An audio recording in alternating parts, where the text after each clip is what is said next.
আসসালামু আলাইকুম দর্শক, যা আশঙ্কা করছিলাম যে বাংলাদেশকে মৌলবাদী রাষ্ট্র হিসেবে ভয়ঙ্করভাবে অভিযোগের মাধ্যমে ভারত নতুন কোনো পরিকল্পনায় এগোয় কিনা, আমরা তারই ইঙ্গিত পাচ্ছি ভারতের বিভিন্ন গণমাধ্যমে যে নিউজগুলো আসছে নতুন করে, সেগুলোকে কেন্দ্র করে ডক্টর আসিফ নজরুল সম্ভবত সেই সুযোগটি করে দিয়েছেন ভারতকে।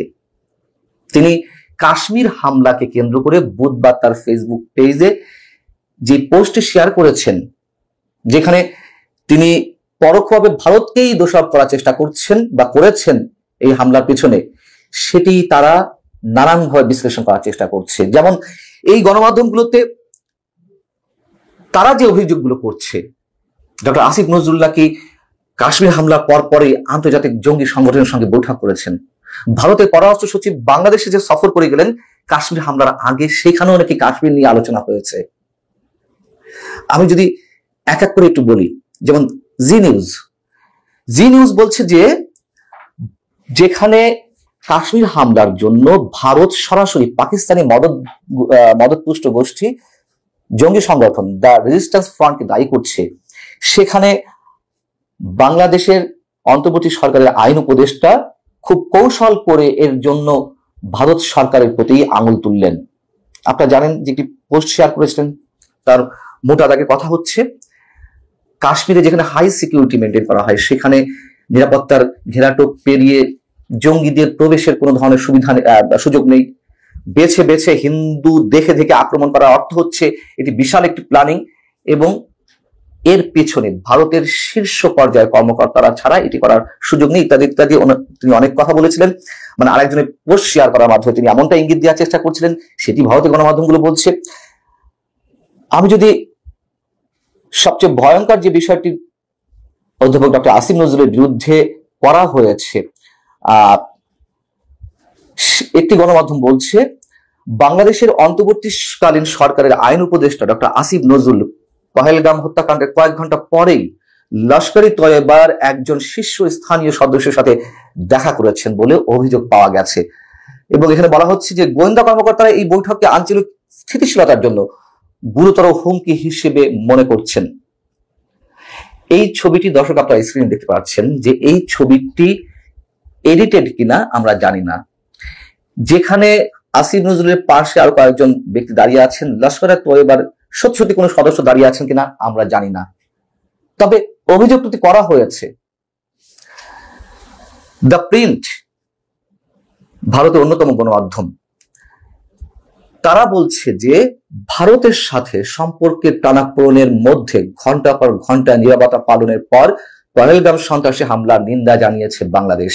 তবে বাংলাদেশের আইন উপদেষ্টার একটি ফেসবুক পেজ থেকে একটি বিষয়টি আরো জটিল করে তোলা হয়েছে। হত্যাকাণ্ডের নিন্দা তিনি ঠিকই জানিয়েছেন, তবে ভারতীয় নিরাপত্তা সংস্থার ঘটনার বর্ণনার উপরে তিনি সন্দেহ প্রকাশ করেছেন। তিনি বলতে চেয়েছেন যে আসলে এর পিছনে ভারত সরকারই দায়ী। আমরা এও দেখতে পাচ্ছি যে দ্য প্রিন্টে একথাও বলা হয়েছে, কদিন আগে পাকিস্তানের পররাষ্ট্র সচিব আমিনা বালুচ এলেন।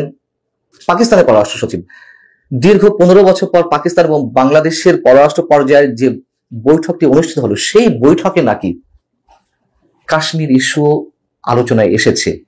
এখানে পাকিস্তানের পররাষ্ট্র মন্ত্রণালয় যে বিবৃতি দিয়েছে, সেই বিবৃতি তারা তুলে ধরেছে। এটি আমাদের গণমাধ্যমে এসেছে যে পাকিস্তান কি বলেছিল আমিনা বালুচের সফরের পরে। এখানে বলা হয়েছে যে অবৈধভাবে অধিকৃত ভারতীয় জম্মু ও কাশ্মীরের পরিস্থিতি সম্পর্কেও বাংলাদেশকে অবহিত করেন পাকিস্তানের পররাষ্ট্র সচিব। জাতিসংঘ নিরাপত্তা পরিষদের প্রস্তাব ও কাশ্মীরের জনগণের আকাঙ্ক্ষার আলোকে এই বিরোধের দ্রুত সমাধানের প্রয়োজনীয়তার উপর গুরুত্ব আরোপ করেন তিনি। তবে আমাদের পররাষ্ট্র মন্ত্রণালয় যে বিবৃতি দিয়েছিল, সেখানে কিন্তু কাশ্মীর প্রসঙ্গে কোনো কথা বলা ছিল না। আমাদের কথা হচ্ছে এই যে ভারতের গণমাধ্যমকে বিশ্লেষণ করার সুযোগ দিল, ভারতের বিভিন্ন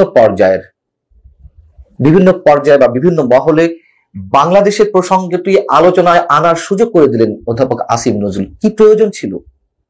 এর আগে আপনাদের সামনে মন্তব্য করেছি, দায়িত্বশীল জায়গা থেকে এগুলো আমরা আমাদের জায়গা থেকে আমরা আলোচনা করতে পারি। নানান ধরনের আলোচনা মন্তব্য চায়ের টেবিলে ঘরোয়া আলাপে উঠে আসতে পারে, কিন্তু তিনি তো অন্তর্বর্তীকালীন সরকারের মন্ত্রী সমমর্যাদা একজন ব্যক্তি। কিভাবে তিনি এই মন্তব্য করেন, যেখানে বাংলাদেশকে মৌলবাদী রাষ্ট্র হিসেবে চিহ্নিত করার একটি চেষ্টা ভারতের পক্ষ থেকে আমরা মুহূর্মুহু দেখতে পাচ্ছি। এর কিছুটা সত্যতা আছে, কিছুটা প্রোপাগান্ডা আমরা অবশ্যই স্বীকার করি, কিন্তু আন্তর্জাতিক মহলের কাছে তো এগুলো খুব দ্রুত পৌঁছে যাওয়ার চেষ্টা করবে ভারত। এমনিতেই ভারতের সাথে বাংলাদেশের যে নতুন করে বলতে ইতিহাসে এই প্রথম বোধহয় যে একটি শিথিল সম্পর্ক, দুই রাষ্ট্রের মধ্যে ভয়ঙ্কর একটি উত্তেজনাকর সম্পর্ক এই মুহূর্তে বিরাজ করছে। পক্ষান্তরে পাকিস্তানের সঙ্গে আমাদের যে একটি উষ্ণ সম্পর্ক তৈরি করার প্রাণান্তকর চেষ্টা, সবকিছুকে কেন্দ্র করে ভারত তো এই ধরনের অস্ত্র খোঁজার চেষ্টায় রয়েছে, এবং সেই অস্ত্রটি ডক্টর আসিফ নজরুল তুলে দিয়েছেন অজ্ঞানে কিংবা সজ্ঞানে। কিন্তু এটি যে আমাদের জন্য কতটা বিপদ ডেকে নিয়ে আসতে পারে ডক্টর আসিফ নজরুলের মতন বিজ্ঞজনেরা বুঝতে পারছেন কিনা আমরা জানি না, অথবা তারা কাদেরকে খুশি করার জন্য এই ধরনের মন্তব্য করছেন আমরা সেটাও ঠিক নিশ্চিত হতে পারছি না, অনুমান আমরা করতে পারি।